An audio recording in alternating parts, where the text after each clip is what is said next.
और अब खबरें विस्तार से। जम्मू कश्मीर में बारिश का दौर, श्रीनगर समेत कई इलाकों में बारिश हो रही है। कई जगहों से जल भराव की सूचनाएं मिल रही हैं। लगातार बढ़ रहा है झेलम नदी का जलस्तर।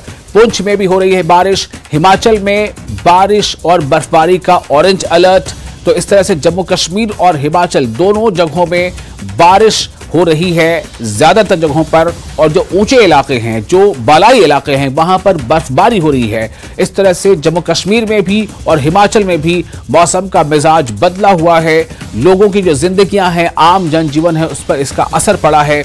और जम्मू कश्मीर में खासतौर से घाटी में बारिश की वजह से जितने भी नदी नाले हैं उनका जलस्तर लगातार बढ़ रहा है। हालांकि अभी किसी भी झेलम का भी जलस्तर लगातार बढ़ रहा है, लेकिन वो खतरे के निशान तक नहीं पहुंचा है जो आखिरी रिपोर्ट उसके मुताबिक।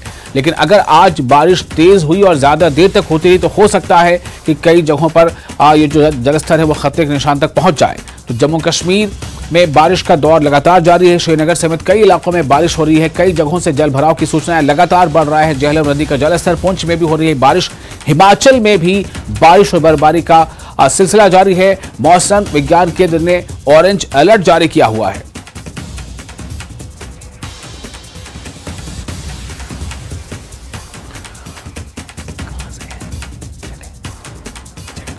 और मुनीश हमारे साथ जुड़ चुके ज्यादा जानकारी के साथ हमारे संवाददाता मुनीश, आपके पास आना चाहूंगा। मैं जानना चाहता हूं, आप हमें ये बताएं कि आप इस वक्त कहां पर हैं, लोकेशन क्या है और किस तरह के हालात मौसम के बदले हुए नजर आ रहे हैं। क्या ये मौसम का बदला मिजाज अब कुछ खतरे का संदेश दे रहा है?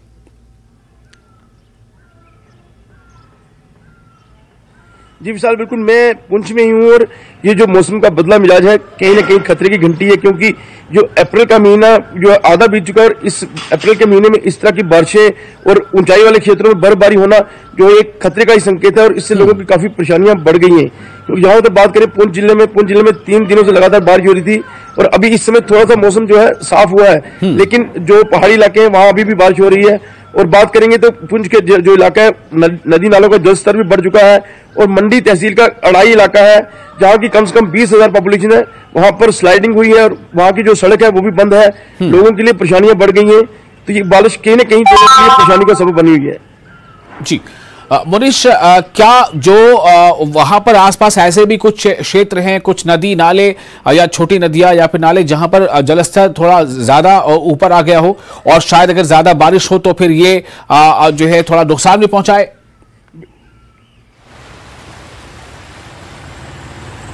बिल्कुल विशाल, बात करेंगे तो पुंछ की पुलिस नदी है, उसका खास करके जो मंडी का इलाका है, लोरन का इलाका है, वहां पर जो कल से ही जलस्तर बढ़ा हुआ है और जो नदी नाले हैं, खास करके जो पुलिस नदी है उसके आसपास के इलाकों में जो है काफी पानी भरा हुआ है और पानी का स्तर बढ़ गया है। जी, और आप हमारे साथ बने रहें। इस वक्त हम रुख करेंगे कुलगाम का, जहां से जहूर हमारे साथ जुड़ चुके हैं ज्यादा जानकारी के साथ। जहूर, कुलगाम में मौसम की रिपोर्ट क्या है? क्या वहां भी बारिश हो रही है? क्या वहां बर्फबारी हो रही है? और ऐसे में जो आम जनजीवन है, यानी कि जो डेली रूटीन है लोगों की, उस पर कितना इसका असर पड़ा है?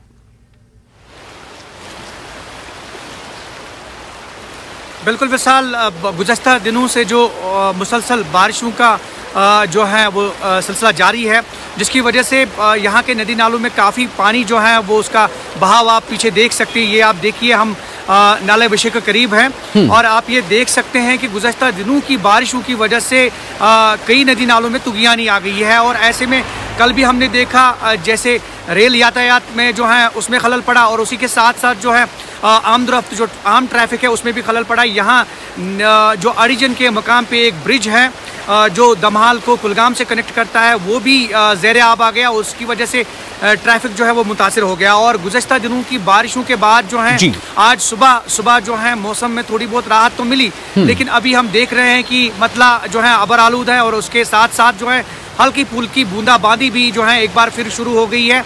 जैसा कि महकमा मौसमियात की पेशन गोई है, उसके चलते और बारिशें हो सकती है और उसकी वजह से ज़िला इंतज़ामिया ने भी काफ़ी जो है एहतियात बरतने को कहा है लोगों से।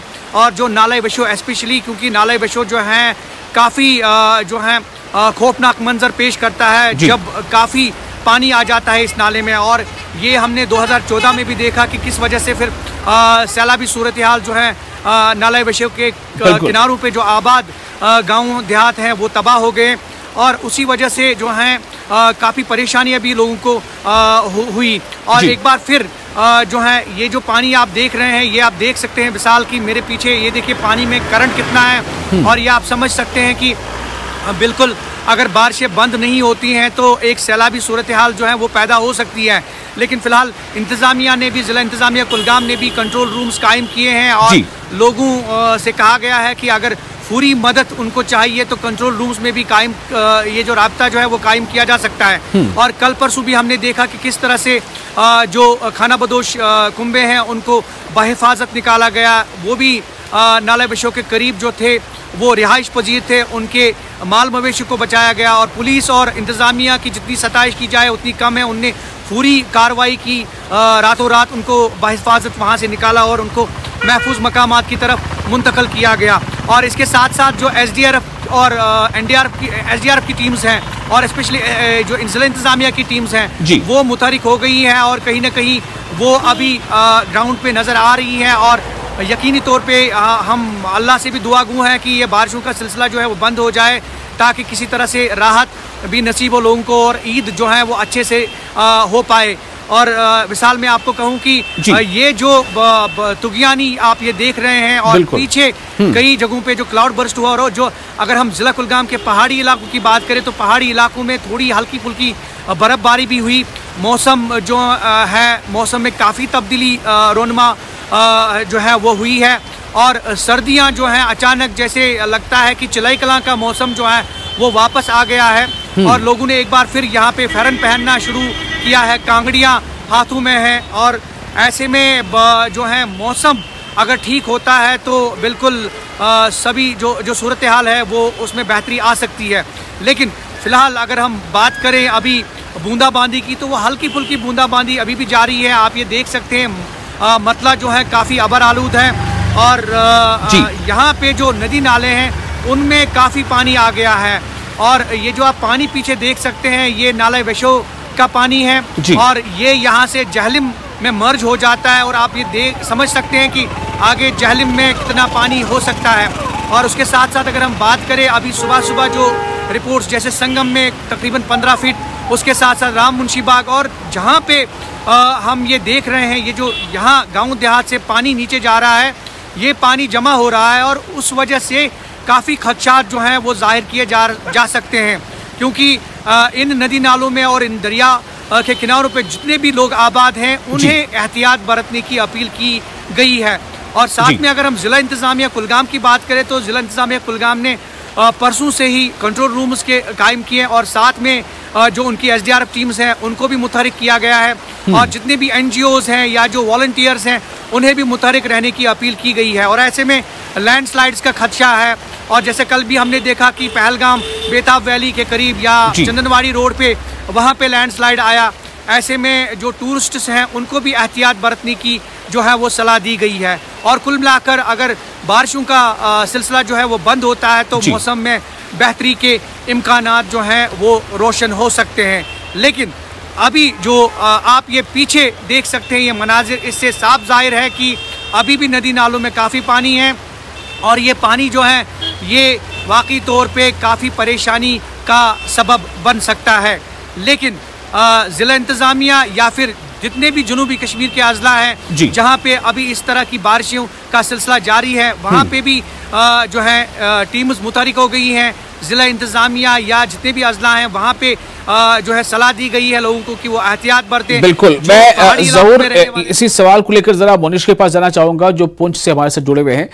मोनिश, जैसा ज़हूर बता रहे हैं कि जिला इंतज़ामिया ने अपने तौर पर कुछ कंट्रोल रूम्स कायम किए हैं और इमरजेंसी नंबर्स रिलीज किए हैं, तो क्या पुंछ में भी इस तरह के हालात हैं? क्या जिला इंतज़ामिया ऐसे किसी स्थिति से निपटने के लिए खुद को तैयार पा रहा है अगर हालात कुछ बिगड़ते हैं तो? बिल्कुल, जिला इंतजामिया ने पूरी तैयारी की हुई है लेकिन अभी कंट्रोल रूम स्थापित करने की कोई नौबत नहीं आई है। लेकिन जो हर इलाके जो जितने भी सब डिवीजन है वहां से टाइम टाइम पे रिपोर्ट ली जा रही है और पुलिस भी जो है अपने इलाकों में नजर रखे हुए है कि नदी नालों की तरफ जो पानी ज्यादा बढ़ता है या कोई फंसता है तो उसको निकाला जाए। लेकिन अभी इस तरह के हालात नहीं बने हैं।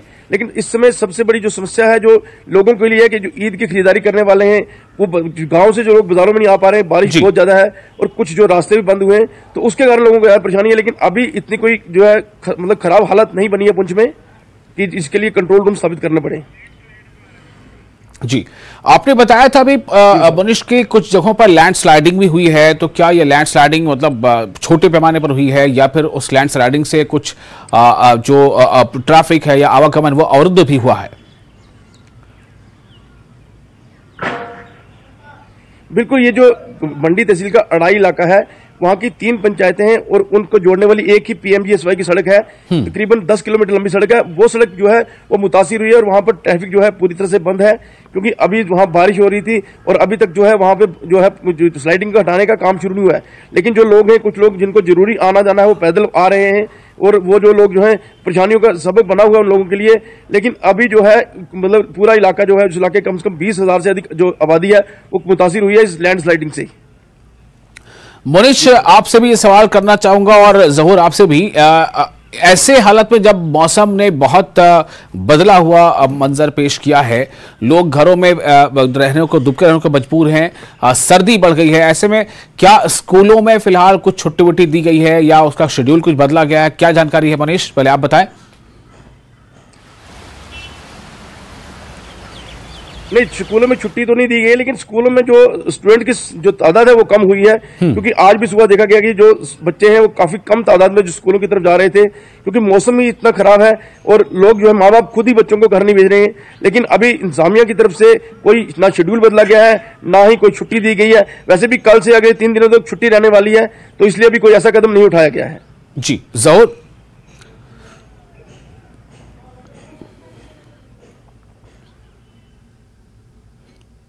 खराब हो गया है और पहाड़ी इलाकों की अगर हम बात करें, वहाँ पे यूजुअली जो पेरेंट्स हैं वो एहतियात बरत रहे हैं काफ़ी, और अपने बच्चों को जो हैं वो फ़िलहाल स्कूल जाने से काफ़ी कतरा रहे हैं।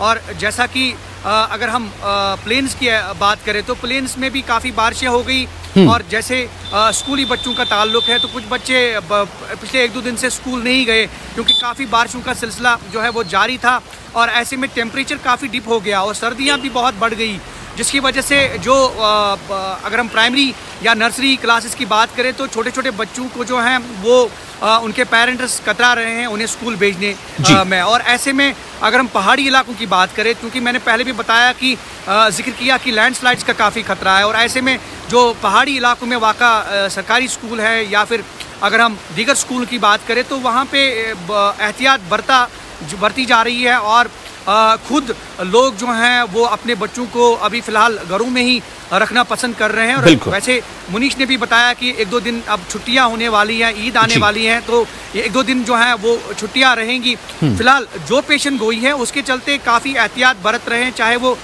वालिदैन हैं, चाहे वो स्कूल इंतज़ामिया हैं या फिर सरकार है या इंतजामिया है, काफी एहतियात बरतने की कोशिश की जा रही है। बिल्कुल राजेंद्र हमारे साथ जुड़ चुके हैं शिमला से, और चूंकि हिमाचल प्रदेश में भी मौसम ने अपना रुख बदला हुआ है, वहां भी बारिश हो रही है, ऊंचे इलाकों में बर्फबारी हो रही है। राजेंद्र, अभी हम जम्मू कश्मीर में कुलगाम और पुंछ से बात कर रहे थे, जहूर से, और मनीष में रिपोर्ट वहां दे रहे थे। आपसे जानना चाहूंगा राजेंद्र कि मौसम ने हिमाचल में किस तरह जो है खेल बिगाड़ा। एक तो धर्मशाला में आज इलेक्ट्रिक बसों को हरी झंडी दिखाई जानी थी, मौसम खराब होने के वो टल गया। इसके अलावा कहां पर क्या इसका जो है दुष्प्रभाव है बदले हुए मौसम का, राजेंद्र?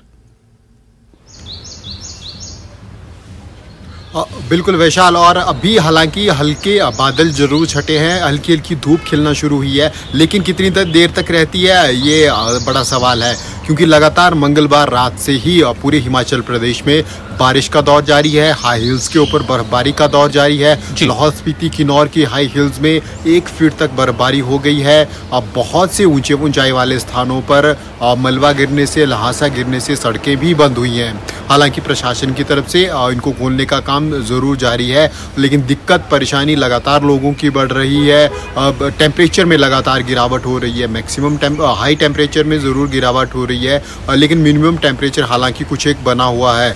अब लेकिन पर्यटन से जुड़े लोगों के लिए कुछ राहत की बात तब ज़रूर थी जब टेम्परेचर में गिरावट हुई थी और बारिशें इतनी अधिक नहीं हो रही थी। लेकिन जैसे जैसे बारिश लगातार बढ़ती जा रही है, जैसे मंगलवार रात से अभी तक लगातार रुक रुक कर बारिश हो रही है, कुछ देर बारिश हो रही है, कुछ देर बारिश आसमान साफ रहता है, तो ऐसे में पर्यटकों की संख्या भी फिर धीरे धीरे घटना शुरू हो जाती है। हालांकि टेम्परेचर में गिरावट के कारण ज़रूर पर्यटक हिमाचल प्रदेश का रुख करते हैं अब देश के ऐसे स्थानों से जहां पर गर्मी अब का मौसम शुरू हो चुका है और गर्मी बढ़ चुकी है। लेकिन प्रदेशवासियों की दिक्कतें लगातार बढ़ रही हैं। बेमौसमी बारिश हम इसको कह सकते हैं, क्योंकि फसल पकने का समय अब है। लोअर हिमाचल प्रदेश में फसल लगभग कुछ एक क्षेत्रों में पककर तैयार हो जाए, जैसे ऊना या हमीरपुर के जो बॉर्डर एरिया है, कांगड़ा के एरियाज हैं, अधिकांश एरियाज में अब फसल पकना शुरू हो जाती है। लेकिन जिस प्रकार से बारिश हो रही है तो खड़ी फसल को काफ़ी नुकसान हो रहा है, और ओलावृष्टि अगर होती है तो फिर नुकसान और बढ़ जाता है। इसके अलावा हाई हिल्स की अगर हम बात करें तो फिर बागवानी को बड़ा नुकसान हो रहा है, चाहे वो स्टोन फ्रूट की बात हो या फिर एप्पल्स की बात हो, इन दोनों को ही काफ़ी नुकसान बारिश से हो रहा है, ओलावृष्टि से हो रहा है। और हवाएं चलने की आशंका भी मौसम विज्ञान केंद्र की तरफ से जारी की गई है। और अगर हवाएं चलती हैं तो फिर खड़ी फसल को और बागवानी को, इनको फिर बड़ा नुकसान होता है। अगर फसल गिर जाती है तो फिर सड़ना शुरू हो जाती है लगातार अगर धूप नहीं लगती है। और टेम्परेचर में अब जो जैसा प्रेडिक्शन मौसम विज्ञान केंद्र की तरफ से जारी की गई है, आने वाले 2 दिनों में प्रदेश के 10 जिलों में बारिश और बर्फबारी की आशंका जताई गई है। हाई हिल्स में बर्फबारी की और मिड हिल्स में ओलावृष्टि भी हो सकती है। इसके अलावा लो हिल्स में तो बारिश की आशंका जताई ही गई है। और अगर ये प्रेडिक्शन और आगे बढ़ती है, कल या परसों दोबारा प्रेडिक्शन में अगर और आगे बढ़ती है तो फिर दिक्कत बागवानी के लिए और किसानों के लिए ज़रूर हो जाएगी, क्योंकि फसल सड़ना फिर शुरू हो जाएगी जितनी भी फसल पैदा हुई है। और इसके अलावा पौधों को तो जरूर नुकसान होगा ही। राजेंद्र, क्या कुछ ऐसे भी इलाके हैं, निचले इलाके या मैदानी इलाके, जहां पर नदी नालों में पानी का स्तर ज्यादा बढ़ रहा है या बढ़ने की आशंका है और उससे कुछ परेशानी बढ़ सकती है, सैलाब जैसी स्थिति बन सकती है, क्या वहां भी ऐसी कोई सिचुएशन है? नहीं वैशाल, अब आजकल क्योंकि बारिशें इतनी अधिक नहीं होती है और ऐसे में अनुमान कम संभावनाएं होती हैं, आशंकाएं होती हैं कि नदी नालों में तेज गति में पानी आ जाए। अब ऐसे में अब आशंका ज़रूर बनी रहती है ल्हासे गिरने की, और उनसे नुकसान ज़रूर होता है। लेकिन बाढ़ या ऐसी स्थिति बहुत कम रहती है। जब बरसातें जब शुरू होती है, जुलाई अगस्त का महीना आता है, उस वक्त फिर ये स्थिति बनना शुरू होती है, क्योंकि लगातार बारिश होती है और तेज़ फ्लो में बारिश होती है। फिर नदी नालों में पानी का बहाव तेज़ हो जाता है और नुकसान उससे होता है। लेकिन आजकल की बारिश से ल्हासे ज़रूर गिरना शुरू हो गए हैं, वो भी हाई हिल्स में। अब लो हिल्स में ज़रूर अभी, क्योंकि आजकल के मौसम में प्रेडिक्शन बहुत कम होती है। और पिछले जब सर्दियों की भी अगर हम बात करें तो सर्दियों में हालांकि जब बारिश की अपेक्षा किसानों को थी, और आमतौर पर जब सर्दियों में बारिश होती थी तो बारिश कम हुई है। अगर हम दिसंबर जनवरी फरवरी तक की बात करें, इवन मार्च तक की बात करें, तो ऐसे में उम्मीद रहती है और हर सीजन में बारिश होती है। उस सीजन में डेफिसिट में बारिश है, तब बारिश नहीं हुई है। लेकिन आजकल जब बारिश नहीं होती थी, तेज धूप होती है, टेम्परेचर आमतौर पर नॉर्मल रहता है, अब बारिशें हो रही है, तो ऐसे में लगातार परिवर्तन मौसम में हो रहा है। तो अब इंतजार इसी बात का होगा कि जो मौसम विज्ञान केंद्र ने बताया है कि 22 तारीख तक मौसम थोड़ा बेहतर हो सकता है, या जम्मू कश्मीर में कुछ जगहों पर आज ही दूसरे हाफ में हो सकता है कि मौसम में थोड़ा सुधार आए। इसका इंतजार करना होगा। फिलहाल बहुत शुक्रिया आप तमाम लोगों का, मोनीश, जहूर और राजेंद्र, मौसम पर अपडेट देने के लिए और सीधी तस्वीरें वहां से दिखाने के लिए। इसी के साथ फिलहाल एक छोटा सा ब्रेक लेते हैं। ब्रेक के बाद खबरों का सिलसिला जारी रहेगा।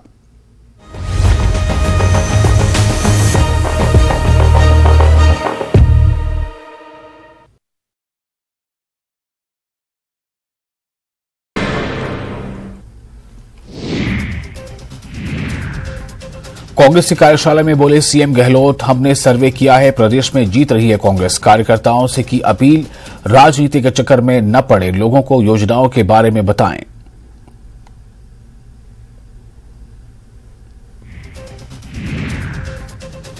सीएम गहलोत के फिर से सरकार रिपीट होने के दावे पर कांग्रेस सरकार के मंत्रियों ने भी खुशी का इजहार किया है। पीडब्ल्यूडी मंत्री भजन लाल जाटव ने कहा कि सीएम और एआईसीसी का सर्वे 100% सच है। गहलोत की सरकार फिर से बनने जा रही है। कांग्रेस के दावे पर बीजेपी उपनेता प्रतिपक्ष सतीश पूनिया का तंज, कहा मंगेरी लाल के सीन सपने देख रही है सरकार, रिपीट नहीं डिलीट करेगी जनता। राजस्थान के विधायक दिव्या मदेरणा को 2 महीने के लिए मिलेगी वायु श्रेणी की सुरक्षा, डीआईजी सिक्योरिटी ओम प्रकाश ने लिखा जोधपुर ग्रामीण एसपी को पत्र। कल ही विधायक ने पीएचक्यू में डीजीपी से की थी मुलाकात। तीसरे दिन भी नहीं उठा राम प्रसाद मीणा का शव, सांसद दिया कुमारी ने धरना स्थल पर परिजनों से की मुलाकात, कहा दोषी कौन है सब जानते हैं, इनको मिलनी चाहिए सजा। झालावाड़ पुलिस ने फर्जी आईडी बनाकर सोशल मीडिया पर अश्लील कंटेंट के माध्यम से नाबालिग छात्राओं से online sex. Headlines presented by Pet Safa Ayurvedic चूर्ण, पेट सफा तो हर रोग दफा।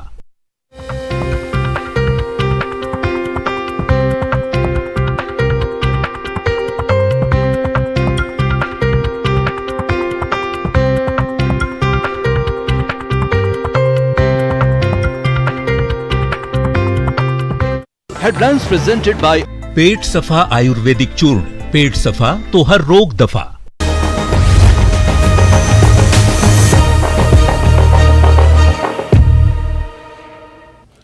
ब्रेक के बाद फिर आपका स्वागत है। आप देख रहे हैं ब्रेकिंग एट 10। विश्व बौद्ध शिखर सम्मेलन आज से, जी हां, विश्व बौद्ध शिखर सम्मेलन आज से, और इस विश्व बौद्ध शिखर सम्मेलन में पीएम मोदी करेंगे उद्घाटन सत्र को संबोधित। संस्कृति मंत्रालय द्वारा 2 दिवसीय सम्मेलन का आयोजन, 2 दिवसीय शिखर सम्मेलन का आयोजन, चीन शामिल नहीं होगा। ये इस वक्त की अहम खबर आपको दे रहे हैं। पीएम मोदी करेंगे उद्घाटन सत्र को संबोधित, यानी जो इनॉग्रेल जो सेशन है उसको पीएम मोदी संबोधित करेंगे। और ये विश्व बौद्ध शिखर सम्मेलन आज से होने जा रहा है, और इस पे संस्कृति मंत्रालय द्वारा 2 दिवसीय सम्मेलन का आयोजन किया गया है। 2 दिवसीय शिखर सम्मेलन का आयोजन, चीन में शामिल इस आयोजन में नहीं होगा। शिमला नगर निगम चुनाव, श्रीकांत शर्मा पहुंचे शिमला। बीजेपी के लिए चुनाव प्रभारी पूर्व मंत्री सुखराम चौधरी ने किया स्वागत। जयराम ठाकुर कोरोना से हैं संक्रमित, प्रचार की कमान कौन संभालेगा, इसे लेकर मंथन। तो इस वक्त की अहम खबर शिमला से है, चूंकि हिमाचल प्रदेश के शिमला में नगर निगम का चुनाव होना है, और दोनों पार्टियां, बीजेपी और कांग्रेस, दोनों पार्टियों ने साथ ही साथ जो निर्दलीय उम्मीदवार हैं या आम आदमी पार्टी के, सबने पूरी ताकत लगा रखी। लेकिन बीजेपी उम्मीदवार में कांटे की टक्कर वहां पर इसलिए है जहां तक दोनों एक दूसरे को घेरने की कोशिश कर रहे हैं। बीजेपी का आरोप है कि कांग्रेस जो है वो वादे नहीं निभाती है। कांग्रेस का आरोप है कि बीजेपी विपक्ष में इसलिए इस तरह के बयान दे रही है। तो जो भले ही ये शिमला नगर निगम का चुनाव है, लेकिन नगर निगम का चुनाव जो है वो कांटे की लड़ाई बनी हुई है। और लेकिन मुश्किल ये आ गई है कि जो विपक्ष के नेता हैं जयराम ठाकुर, वो जो है कोरोना संक्रमित पाए गए हैं। ऐसे में जो बीजेपी की जो कमान है, प्रचार प्रचार अभियान की कमान, वो किसके हाथ में होगी, ये एक अहम सवाल। इसी बीच खबर ये है कि श्रीकांत शर्मा जो पहुंचे हैं शिमला, वो बीजेपी के लिए चुनाव प्रभारी के तौर पर है, और पूर्व मंत्री सुखराम चौधरी ने किया है उनका स्वागत। जयराम ठाकुर कोरोना से संक्रमित है, इसलिए प्रचार की कमान कौन संभालेगा उसे लेकर एक संशय बराबर। राजेंद्र हमारे साथ जुड़ चुके जानकारी के साथ। राजेंद्र, क्या श्रीकांत शर्मा के पहुंचने से बीजेपी को फिलहाल एक ऊर्जा मिलेगी?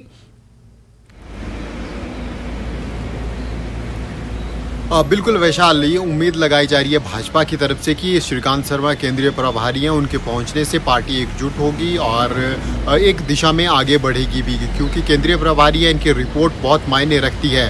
भाजपा के राष्ट्रीय अध्यक्ष जेपी नड्डा की तरफ से उनकी नियुक्ति की गई है। ऐसे में जब श्रीकांत शर्मा यहाँ से वापस जाएंगे, दिल्ली में अपनी रिपोर्ट सबमिट करेंगे, वो रिपोर्ट काफ़ी मायने रखती है कि क्या कुछ नगर निगम चुनावों के दौरान भाजपा के बीच में हुआ और किस प्रकार से चुनाव प्रचार हुआ और कितनी उम्मीद यहाँ जीतने की थी और कितनी संभावनाएं हैं। ये तमाम चीज़ें अब इनको ध्यान में रखते हुए अब सभी पार्टी के कार्यकर्ता और नेता कोशिश करते हैं कि एक अच्छी इमेज श्रीकांत शर्मा के समक्ष रहे। आज कुछ देर बाद अब उनकी मीटिंग करीब 11 सवा 11 बजे पार्टी प्रदेश मुख्यालय दीप कमल में शुरू होने वाली है। तमाम भाजपा के बड़े पदाधिकारी इस बैठक में मौजूद रहेंगे और नगर निगम शिमला से संबंधित, चाहे वो फिर प्रदेश अध्यक्ष हो या फिर तमाम जो प्रभारी लगाए गए हैं, उनमें से भी बड़े नेता इसमें बैठक में मौजूद रहेंगे और फिर आगे की रणनीति तय की जाएगी। इसके अलावा पहले किस प्रकार से काम हिमाचल भाजपा ने किया है नगर निगम चुनावों को लेकर, क्या रोड मैप तैयार किया है, उसके बारे में भी श्रीकांत शर्मा को अवगत कराएगा। इससे पहले भी कई बार वो हिमाचल आ चुके हैं और हिमाचल की परिस्थितियों से लगातार वाकिफ भी हैं। अब नगर निगम चुनावों के बीच में अब नेता प्रतिपक्ष जयराम ठाकुर के कोरोना संक्रमित हो जाने के बाद अब ज़रूर एक वैक्यूम कुछ दिनों के लिए ज़रूर हम कह सकते हैं, लेकिन क्योंकि तबीयत उनकी बेहतर है और कोई दिक्कत उनको नहीं है, तो ऐसे में कोरोना प्रोटोकॉल पूरा होने के बाद वो दोबारा से चुनाव प्रचार में अब जुटेंगे और कमान चुनाव प्रचार की संभालेंगे। तो ऐसे में भाजपा उम्मीद भी कर रही है कि जल्दी से जल्दी उनका प्रोटोकॉल पूरा हो, क्योंकि 3 दिन हो चुके हैं उनको कोरोना पॉजिटिव हुए। तो ऐसे में अब कुछ ही समय शेष बचता है और मतदान के 2 तारीख को होना है, 2 मई तक। तो ऐसे में एक अच्छा खासा समय उनको भी चुनाव प्रचार के लिए मिल जाएगा। वहीं तमाम नेता भाजपा के अभी चुनाव प्रचार में जुटे हुए हैं, चाहे यहाँ से पूर्व मंत्री सुरेश भारद्वाज हो या फिर प्रभारी बनाए गए हैं पूर्व मंत्री सुखराम चौधरी, वो चुनाव प्रचार में जुटे हुए हैं। भाजपा ने वार्ड वाइज जिम्मेदारी लगाई है प्रभारी और प्रवासी प्रभारी के रूप में तमाम विधायकों की, और इसके अलावा प्रत्याशी विधानसभा चुनावों में जो रहे हैं 2022 में। चलिए, बहुत शुक्रिया आपका राजेंद्र इस खबर पर जानकारी देने के लिए। इसी के साथ हम खबरों का अब रुख मोड़ेंगे और अब बात करेंगे कोरोना की। कोरोना के मामलों में तेजी आई है, जबरदस्त उछाल देखने को मिला है। पिछले 24 घंटे में 12,000 से ज्यादा नए मामले सामने आए हैं। ये हम बात कर रहे हैं पूरे देश भर के आंकड़ों की। पूरे देश में 24 घंटों में 12,000 से ज्यादा मामले सामने आए। हालांकि आज से 3 दिनों पहले तक जो ट्रेंड था वो लगातार घटने का था, 10,000, 9,000, फिर 7,000। लेकिन आज जो पिछला अभी रिकॉर्ड आया है लेटेस्ट, पिछले 24 घंटों का जो की रिपोर्ट आई है, उसके मुताबिक 12,000 यानी 24 घंटों में 12,000 से ज्यादा मामले सामने आए हैं। एक्टिव मामलों की संख्या बढ़कर पहुंच गई है 65,000 पर। 65,000 को पार कर गई है एक्टिव केसेस की संख्या। पूरे हिंदुस्तान की बात हो रही है। पॉजिटिविटी दर में भी उछाल दर्ज किया गया है, उछाल रिकॉर्ड किया गया है। पॉजिटिविटी दर का मतलब यह है कि अगर 100 लोगों की टेस्टिंग होती है तो कितने लोग उसमें पॉजिटिव पाए जाते हैं। तो जहां पर एक समय पॉजिटिविटी रेट जो है वो 7-8 तक पहुंच गई थी, वैसे में अब जो चुके पिछले 24 घंटों के आंकड़ों के मुताबिक 24 घंटों में 12,000 नए मरीज मिले हैं या नए संक्रमित मिले हैं। इससे साफ पता चलता है कि जो पॉजिटिविटी रेट है वो भी बढ़ चुकी है। तो कोरोना के मामले लगातार बढ़ रहे हैं और देश के स्तर पर पिछले 24 घंटों में 12,000 नए मामले सामने आए हैं। एक्टिव मामलों की संख्या बढ़कर 65,000 हो गई है और जो पॉजिटिविटी दर है उसमें भी इजाफा हुआ है। देश में कोरोना के मामले लगातार तेजी से बढ़ते जा रहे हैं। बीते 24 घंटों में 12,000 से ज्यादा मामले सामने आए हैं, जिसके बाद एक्टिव संख्या 65,000 के पार हो गई है। तो एक्टिव संख्या में भारी उछाल देखने को मिला है और जो नए केसेस आ रहे हैं उसमें भी काफी उछाल देखने को मिला है। वहीं दिल्ली की बात की जाए तो दिल्ली में भी लगातार मामले बढ़ते जा रहे हैं। बीते 24 घंटों में 1700 मामले जो हैं वो सामने आए हैं। मौतों का जो आंकड़ा है वो भी लगातार सामने आ रहा है। तो अब कहीं ना कहीं ये कह सकते हैं कि कोरोना पैर बसार रहा है और बहुत ज्यादा जरूरी हो गया है कि कोविड एप्रोप्रिएट बिहेवियर का पालन किया जाए, ज्यादा से ज्यादा ध्यान रखा जाए। और अब जिस तरीके से एक्टिव संख्या जो है लगभग बढ़ती जा रही है, तो अब लोगों को जो है वो अपनी जिम्मेदारी समझकर कोविड प्रोटोकॉल का पालन करना चाहिए। कैमरामैन प्रकाश के साथ फराह खान, न्यूज़ 18 दिल्ली। तो हिमाचल के धर्मशाला में G20 समिट के दूसरे दिन क्या कुछ होगा ये आपको बताएंगे एक छोटे से ब्रेक के बाद।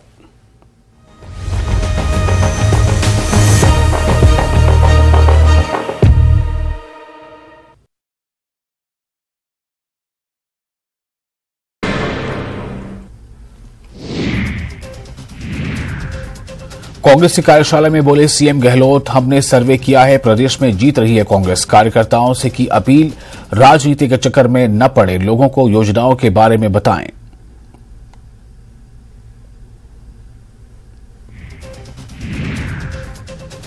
सीएम गहलोत के फिर से सरकार रिपीट होने के दावे पर कांग्रेस सरकार के मंत्रियों ने भी खुशी का इजहार किया है। पीडब्ल्यूडी मंत्री भजन लाल जाटव ने कहा कि सीएम और एआईसीसी का सर्वे 100% सच है। गहलोत की सरकार फिर से बनने जा रही है। कांग्रेस के दावे पर बीजेपी उपनेता प्रतिपक्ष सतीश पुनिया का तंज, कहा मंगेरी लाल के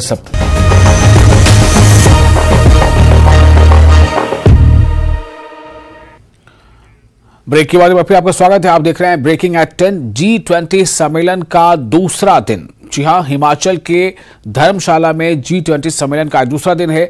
विदेशी स्वदेशी प्रतिनिधि करेंगे धर्मशाला भ्रमण। आज दूसरे दिन धर्मशाला का भ्रमण होगा। नारगोटा चाय के बागानों का करेंगे दौरा।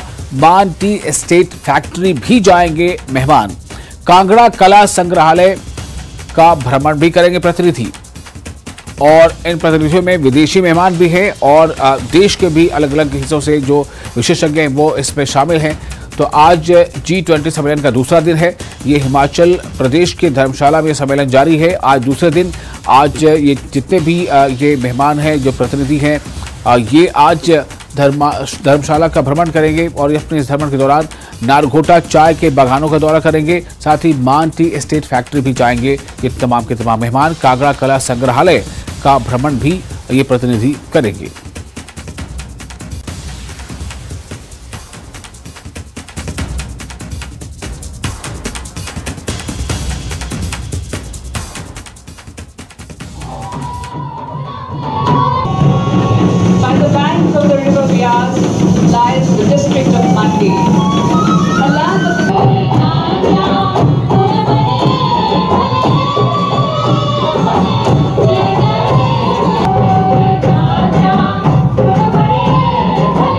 तमाम जो डेलीगेट्स हैं उनके लिए आप देखिए किस तरह से उन्हें हिमाचल की लोक कला, लोक संस्कृति से अवगत कराने की कोशिश हो रही है।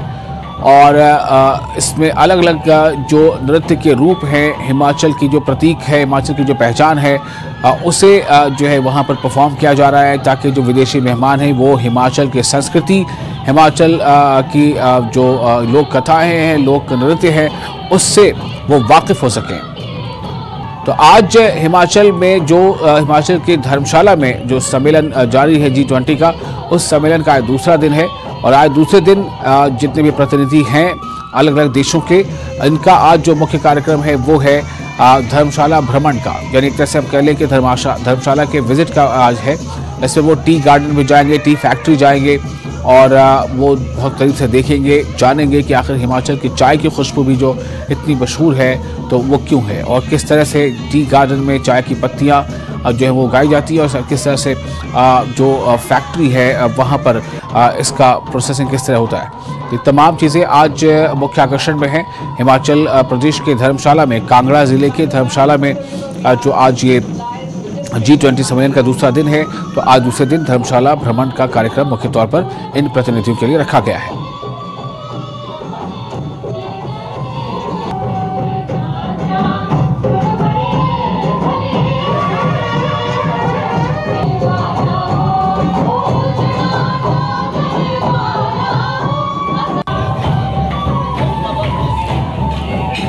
और इलेक्ट्रिक बस सेवा आज से नहीं होगी शुरू। खराब मौसम की वजह से सीएम का दौरा रद्द कर दिया गया है। इलेक्ट्रिक बसों की आज नहीं हो पाएगी रवानगी। नई इलेक्ट्रिक बसों को दिखाई जानी थी हरी झंडी। HRTC यानी हिमाचल रोड ट्रांसपोर्ट कॉर्पोरेशन की तमाम तैयारियां रह गई धरी की धरी। अब दोबारा तय होगा हरी झंडी दिखाए जाने का कार्यक्रम। HRTC यानी हिमाचल रोड ट्रांसपोर्ट कॉर्पोरेशन के प्रबंध निदेशक संदीप कुमार ने इस बात की पुष्टि की है।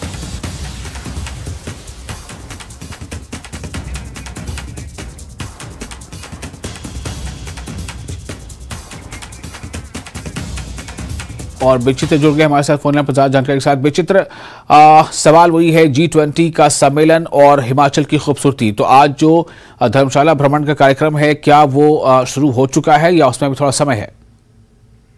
विशाल, निश्चित तौर पर देखिए, क्योंकि मौसम जो है वो सुबह से ही खराब था, आधी रात से ही खराब था, जिसके चलते जो है ये जो स्केड्यूल तय किया गया था, जो G20 के लिए जो मेहमान यहाँ पर आए हुए हैं उनको भ्रमण करवाने का, उनको सैर सपाटा करवाने का, धर्मशाला घुमाने का, तो उसमें थोड़ा सा देरी हुई है, क्योंकि अब ये मौसम धीरे धीरे जो है वो खुल रहा है। और जैसे ही मौसम पूरी तरह से खुल जाएगा तो उनको जो है इस जो होटल जहाँ पे वो ठहरे हुए हैं वहां से निकालकर जो फिर उन क्षेत्रों में लेके जाया जाएगा जहां पर जो है वो जो स्केड्यूल जो है हिमाचल सरकार की ओर से और खुद जिला प्रशासन के अधिकारियों की ओर से तय किया गया है। तो अभी फिलहाल जो है मौसम खुलने का इंतजार हो रहा है, और जैसे ही मौसम खुल जाएगा तो इन लोगों को जैसे कि नरघोटा जो हम लगातार जिसका जिक्र कर रहे हैं, जो कि चाय के बागानों के लिए यहाँ पर धर्मशाला की खूबसूरती को बढ़ाता है, और इसके साथ साथ मान टी एस्टेट जहाँ पर जो है चाय की फैक्ट्री है और वहाँ प्रोसेसिंग होती है चाय की चाय कैसे बनती है, और बाकी जैसे कांगड़ा का जो कला संग्रहालय जहाँ पर लाइव कांगड़ा पेंटिंग भी वो लोग जो है वो देख पाएंगे कि आखिर कांगड़ा की पेंटिंग इतनी देश और दुनिया भर में मशहूर क्यों है। ये तमाम सारी चीजें हैं जिनको मेहमानों को दिखाना है। हाँ, थोड़ा सा देरी जरूर हुई है, वैसे आज जो है क्योंकि कोई बैठक नहीं होनी है, कोई चर्चा नहीं होनी है, तो खुला टाइम है, ओपन टाइम है, तो घूम सकते हैं मौसम अगर जैसे ही खुलेगा। तो ये तो रही G20 के मेहमानों के भ्रमण की बात। अब हम बात करें अगर इलेक्ट्रिक बसों की सौगात की, तो लंबे अरसे से क्योंकि इंतजार हो रहा था कांगड़ा के लोगों का भी और धर्मशाला के लोगों को भी कि जो इलेक्ट्रिक बसेज आखिरकार ये चलती कैसी हैं, ये होती कैसी हैं और ये किस तरह से चलेगी। क्या कहीं यहाँ के रोड्स को देखकर, रोड के हिसाब से या यहाँ की टोपोग्राफी की लिहाज से ये हाँफ तो नहीं जाएगी। बहुत सारे सवाल हैं, बहुत सारे क्वेश्चन लोगों के दिलो दिमाग में है और बहुत नजदीक से देखना चाहते थे लोग, सैर सपाटा इस पर करना चाह रहे थे, लेकिन वो अभी थोड़ा सा वक्त लगेगा इसलिए क्योंकि मौसम की खराबी के चलते विशाल जो है अभी मुख्यमंत्री सुखविंदर सिंह सुक्खू जो है वो धर्मशाला नहीं पहुंच पाए हैं। उनको हालांकि बीते कल ही आना था, गाला डिनर उनको G20 के मेहमानों को भी देना था, लेकिन वो भी नहीं दे पाए और अभी फिलहाल क्योंकि कार्यक्रम रद्द कर दिया गया है विशाल। और अब आगे कब ये कार्यक्रम होगा, ये जो है खुद जो पथ परिवहन निगम के जो MD हैं संदीप कुमार, उन्होंने कहा है कि ये कार्यक्रम जो है अब आगे होगा, कब होगा ये तुरंत इसकी तिथि जो निर्धारित कर दी जाएगी। विशाल, चलिए, बहुत शुक्रिया आपका विचित्र तमाम जानकारी के लिए। तो एक तरफ जहां भ्रमण होना है G20 में आए विदेशी मेहमानों का और जो देश के प्रतिनिधि मौजूद हैं उनका, लेकिन उस पर थोड़ा डिले हो रहा है। वजह है मौसम खराब होना और इसी मौसम के खराब होने की वजह कर आज जो इलेक्ट्रिक बसों को हरी झंडी दिखाई जानी थी वो कार्यक्रम भी पोस्टपोन कर दिया गया है, चूंकि CM सुक्खू धर्मशाला नहीं पहुंच पाए हैं। और इसी के साथ फिलहाल एक छोटा सा ब्रेक लेते हैं, ब्रेक के बाद खबरों का सिलसिला जारी रहेगा।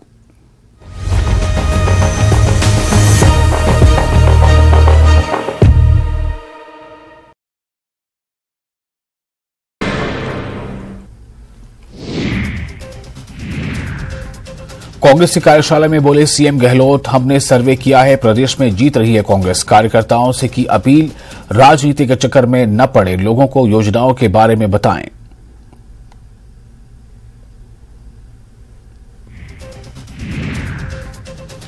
CM गहलोत के फिर से सरकार रिपीट होने के दावे पर कांग्रेस सरकार के मंत्रियों ने भी खुशी का इजहार किया है। PWD मंत्री भजन लाल जाटव ने कहा कि CM और AICC का सर्वे 100% सच है। गहलोत की सरकार फिर से बनने जा रही है। कांग्रेस के दावे पर बीजेपी उपनेता प्रतिपक्ष सतीश पुनिया का तंज, कहा मंगेरी लाल के सीन सपने देख रही है सरकार, रिपीट नहीं डिलीट करेगी जनता। राजस्थान के विधायक दिव्या मदेरणा को 2 महीने के लिए मिलेगी वायु श्रेणी की सुरक्षा। DIG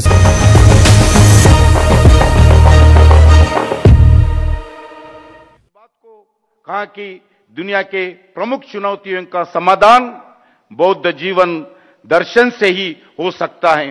ये ग्लोबल बुद्धिस्ट समिट उस दिशा में एक सफल प्रयास है और आदरणीय प्रधानमंत्री नरेंद्र मोदी जी के मार्गदर्शन में भारत ने बौद्ध दर्शन के प्रचार प्रसार के लिए अनेक अलग अलग कार्यक्रम कर रही हैं। हमने बुद्ध उत्सवों को गवर्नमेंट ऑफ इंडिया के राष्ट्रीय स्तर पर हर साल उत्सव मनाते हैं, चाहे वो बुद्ध पूर्णिमा हो या फिर आषाढ़ पूर्णिमा हो। भारत सरकार दुनिया भर से आने वाले बौद्ध भिक्षुओं के लिए उत्तर प्रदेश में कुशीनगर इंटरनेशनल एयरपोर्ट का निर्माण किया है। आदरणीय प्रधानमंत्री जी स्वयं उस एयरपोर्ट का उद्घाटन किया जाए। भारत सरकार बुद्ध भगवान की जयंती पर लुम्बिनी जो नेपाल में है इंटरनेशनल मॉन्यूमेंट के रूप में विकसित करने का निर्णय किया है। इस इंटरनेशनल मॉन्यूमेंट का निर्माण के लिए भूमि पूजन श्री नरेंद्र मोदी जी के कार्यक्रमों के द्वारा पिछले साल संपन्न हुआ है। Government of India promotes various Buddhist both और within country and international. We are developing all the Buddhist monuments. Bharat सरकार ने बुद्ध सर्किट के नाम पर सभी भगवान बुद्ध के जो प्रमुख तीर्थ स्थान है उसमें दर्शन करने के लिए भारत गौरव यात्रा के स्पेशल ट्रेन भी चला रहे हैं। इसके अलावा देश में 3 डीम्ड यूनिवर्सिटी बुद्धिस्ट एजुकेशन देने में अपना भूमिका निभा रही हैं और अलग अलग बुद्धिस्ट संस्थाओं का भारत सरकार के द्वारा हर तरह प्रोत्साहित कर रही हैं। अंत में एक बार फिर दुनिया से सबसे बड़े आबादी और सबसे बड़े बजट तंत्र के वाले देश के 140 करोड़ भारतीयों की ओर से मैं आए हुए सभी प्रतिनिधियों का, सभी बौद्ध गुरुओं का हार्दिक स्वागत करता हूं। We pray to you to bless the earth, we pray to you bless India, we pray to you bless the people, we pray to you bless our Prime Minister Narendra Modi ji. India is a birthplace of Buddhism, India is the land of Buddhism. Jai Hind, thank you.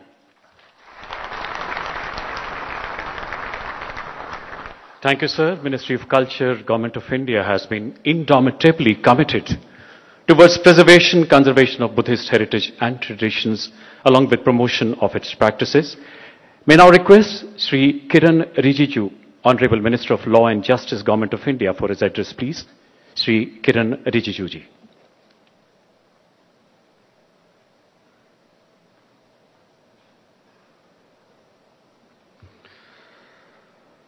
Honorable Prime Minister of India, Sri Narendra Modi ji,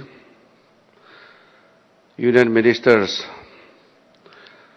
present on the occasion, Sri G. Kishan Reddy ji, Arjun Ram Meghwal ji, Srimati Meenakshi Lekhi ji, the Secretary General of the International Buddhist Confederation, Dr. Dhammapiya ji, the most venerable members of the Mahasangha, the senior political leaders present here, members of the diplomatic community, dignitaries from different countries, erudite Buddhist scholars, Dhamma practitioners, media persons, ladies and gentlemen. Greetings and Namami to all. Welcome to the Global Buddhist Summit. I am deeply honored to have this opportunity to participate at the Global Buddhist Summit 2023.